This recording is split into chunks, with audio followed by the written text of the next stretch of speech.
देखो, अग्निवीर एक प्रक्रिया है जो इंडियन आर्मी ने या इंडियन डिफेंस फोर्सेज ने काफी सोच समझ करके कोई 4 साल पहले शुरू करी और इस साल 31 दिसंबर को 4 साल पूरा करने के बाद में अग्निवीर वापस आ रहे हैं। क्योंकि लोगों को अग्निवीर की ना जानकारी नहीं है कि क्या उसके पीछे बैकग्राउंड था, किस प्रकार से अग्निवीरों को आगे रिटेन करा जाएगा, किस प्रकार से फ्यूचर में अग्निवीर को समाज में एडजस्ट करा जाएगा। तो उसमें कई जो खाली राजनीति सोचते हैं या जिनके पास जानकारी नहीं होती, वो ना इसको एक अलग दिशा दे देते हैं। अग्निवीर की जो स्कीम है, ये 4 साल 17.5 साल के एक लड़के को नौकरी देने वाली थी। इंडियन आर्मी ऐसी करती थी। अग्निवीर की जो स्कीम है, ये कोई नई स्कीम नहीं है। जैसे इंडियन आर्मी में भर्ती होते थे ना, वही भर्ती प्रक्रिया को अब अग्निवीर बोलते हैं। इसमें अब आप फर्क देखो कि 17.5 साल का एक लड़का जाता है नौकरी करने, 4 साल नौकरी करता है और उसके बाद में जब वो रिटायर मतलब रिटेन नहीं होता है, पहले तो मैं ये कंप्लीट करता हूं, रिटेन नहीं होता है, तो वो जब सिविल समाज में जाकर के किसी एग्जाम की या किसी कंपटीशन की तैयारी करता है, तो उसके पास 4 साल का एक्सपीरियंस है अलग अलग कंडीशंस में अलग अलग लोगों से मिल करके अपने अंदर कॉन्फिडेंस बिल्डिंग और तैयारी करके दोबारा किसी नौकरी में लगने का। जय हिंद दोस्तों, मेरे चैनल डिफेंस डिस्कशन में आप सभी का स्वागत है। आई होप आप सभी ठीक होंगे। दोस्तों, अग्निवीर के मुद्दे पर मैं वीडियो बनाता आया हूं, आगे भी बनाता रहूंगा और आई होप आप उन वीडियो को काफ़ी पसंद करते हैं और आगे करेंगे भी। दरअसल दोस्तों, हम अपने सीनियर से, खासकर रिटायर्ड अपने अधिकारियों से ये उम्मीद करते हैं कि वो देश को बताएं कि अग्निवीर स्कीम के या अग्निपथ स्कीम के क्या नेगेटिव इम्पैक्ट देश के ऊपर पड़ रहे हैं, देश के युवा के अंदर क्या इम्पैक्ट पड़ रहा है, इंडियन आर्मी के अंदर क्या इम्पैक्ट पड़ रहा है और जो यूनिट की तरतीब है उसके ऊपर क्या इम्पैक्ट पड़ रहा है। लेकिन बड़ा दुख होता है देखकर कि जब कोई हमारा ex army officers BJP join कर लेता है तो वो अग्निवीर की ही तारीफ करने लग पड़ता है। उन्हें पता है अच्छे से कि अग्निवीर स्कीम, अग्निपथ स्कीम किस प्रकार से सेना को झटका दे रही है, चोट पहुंचा रही है, तरतीब को बिखेर रही है। लेकिन उसके बाद भी वो अग्निपथ स्कीम की तारीफ करते हैं ताकि बीजेपी में वो बने रहें। ऐसे ही एक हमारे रिटायर्ड कर्नल हैं, कर्नल अजय कोठियाल सर, उत्तराखंड से आते हैं। पहले आम आदमी पार्टी में गए, सीएम का फेस थे, सक्सेस नहीं मिली तो बड़ी चालाकी से उन्होंने बीजेपी का दामन थाम लिया और आज कर्नल अजय कोठियाल सर जो हैं वो बीजेपी में जाकर अग्निवीर स्कीम की, अग्निपथ स्कीम की खूबियां बता रहे हैं। सर को सुनिए आप, और क्या वाकई में सर की बातों से आप सहमत हैं? कमेंट्स करके जरूर बताइएगा। अग्निवीर योजना के बारे में आप कुछ जानकारी देना चाह रहे हैं, क्योंकि सर अभी लोगों में एक सवाल बना हुआ है कि कब पहला बैच रिटायर्ड होने वाला है और रिटायरमेंट के बाद पूरा क्या प्रारूप इनका रहने वाला है, सर उसको लेकर जानकारी।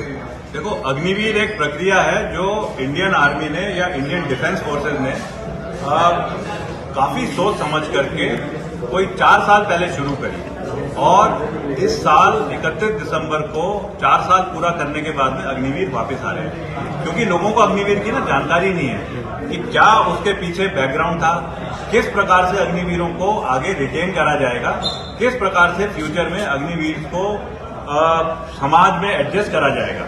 तो उसमें कई जो खाली राजनीति सोचते हैं या जिनके पास जानकारी नहीं होती, वो ना इसको एक अलग दिशा दे देते हैं। अग्निवीर की जो स्कीम है, ये 4 साल 17.5 साल के एक लड़के को नौकरी देने वाली थी। इंडियन आर्मी ऐसी करती थी। अग्निवीर की जो स्कीम है, ये कोई नई स्कीम नहीं है। जैसे इंडियन आर्मी में भर्ती होते थे ना, वही भर्ती प्रक्रिया को अब अग्निवीर बोलते हैं। इसमें अब आप फर्क देखो कि 17.5 साल का एक लड़का जाता है नौकरी करने, 4 साल नौकरी करता है और उसके बाद में जब वो रिटायर मतलब रिटेन नहीं होता है, पहले तो मैं ये कंप्लीट करता हूं, रिटेन नहीं होता है, तो वो जब सिविल समाज में जाकर के किसी एग्जाम की या किसी कंपटीशन की तैयारी करता है, तो उसके पास 4 साल का एक्सपीरियंस है अलग अलग कंडीशंस में अलग अलग लोगों से मिल करके अपने अंदर कॉन्फिडेंस बिल्डिंग और तैयारी करके दोबारा किसी नौकरी में लगने का। अग्निवीर जो स्कीम है, इसमें क्या हो रहा है, पहले तो था 25% रिटेंशन, अभी कभी भी किसी दिन भी आ जाएगा। अब इसको कर रहे हैं 51 से 56% रिटेंशन। तो अगर 51 से 56% रिटेंशन हो गया तो अग्निवीर तो वैसे ही ना पूरे के पूरे नॉर्मल इंसान की तरह नॉर्मल पुराने फौजी प्रोसेस से हो गए। लेकिन उससे बड़ी चीज ये है कि जो अग्निवीर वापस आएंगे उत्तराखंड में, क्योंकि सेना को एक अच्छे तरीके से देखा जाता है, तो हमारे जो चीफ मिनिस्टर हैं श्री पुष्कर सिंह धामी जी, उन्होंने मेरे को ही ये चीज बोली। कहते हैं हम बोलते रहे कि अग्निवीर वापस आएंगे, अब इसके बाद 10% किसी में उनकी जो नौकरी लगेगी उसे करेंगे कैसे। तो हमने एक बनाना शुरू करा है, एक अभी सजेशन दिया है, अग्निवीर पुनर्वास एवं कैरियर प्रबंधन नीति, जिसमें कि हम भारतीय आर्मी की, इंडियन आर्मी की एक ऑर्गेनाइजेशन है कैमो, CAMO, उसके साथ और अलग अलग डिपार्टमेंट के साथ में समन्वय बना करके प्रोसेस बनाने का एक तरीका कर रहे हैं कि जब अग्निवीर वापस आएंगे तो उनका क्या एक्सपीरियंस है, क्या उनके पास इस टाइम पे आगे करियर में काम करने की क्षमता है, उसका रिकॉर्ड मेंटेन करना, उसके बाद में उनको ट्रेन करना, कैसे फॉर्म भरे जाते हैं, फॉर्म भरने के बाद में कैसे आप अप्लाई करने के साथ साथ तैयारियां करते हो और किन किन जगहों पे आप फॉर्म भर सकते हो। जैसे अग्निवीरों के लिए केंद्र सरकार में, राज्य सरकार में, प्राइवेट एंटिटीज में अलग अलग जगह कोटा तो कर दिया है, लेकिन उसको मिलेगा कैसे, तो उसके लिए ये सेल बनाना हमारे मुख्यमंत्री जी का एक प्राथमिक एक अभी सोच में है। और ऐसा करने वाला उत्तराखंड पहला राज्य होगा पूरे देश में जो अग्निवीरों को रिटेन करके और उनको सही तरीके से समाज में एब्जॉर्ब करा के समाज को स्ट्रांग बनाने की प्रक्रिया करेगा। सर कैमो की बात कर रहे थे आप, कैमो की बात कर रहे थे कि कैमो जो रिटेन नहीं होंगे, जो आर्मी जवान रिटेन नहीं होंगे, उनको कैमो के जरिए होम मिनिस्ट्री के अंदर आने वाले जितने भी संस्थाएं हैं उनमें एडजस्ट करा जाएगा। सर उसके बारे में देखो क्या है, आर्मी में ना जैसे प्रक्रियाएं होती है, मैं जैसे गढ़वाल राइफल से हूं, तो गढ़वाल राइफल का जो प्रोसेस होती है वो होती है लैंसडाउन में, रिकॉर्ड ऑफिस में। ऐसे ही सारे अग्निवीर पूरे जो देश भर के हैं उनका जो सेल है उसका नाम रखा गया है central Agniveer management office. Central Agniveer management office, इसे बोलते हैं कैमो। ये मिनिस्ट्री ऑफ डिफेंस का, इंडियन आर्मी का एक सेटअप क्रिएट करा गया है। अब जब तक अग्निवीर सेना में है तो कैमो के अंडर में काम करेंगे, जो कुछ है तनख्वाह हो गई, उनको कैसे आगे उनके जब रिपोर्ट्स बननी है, उसके बाद में जब वो एग्जिट होंगे तब तक तो कैमो है।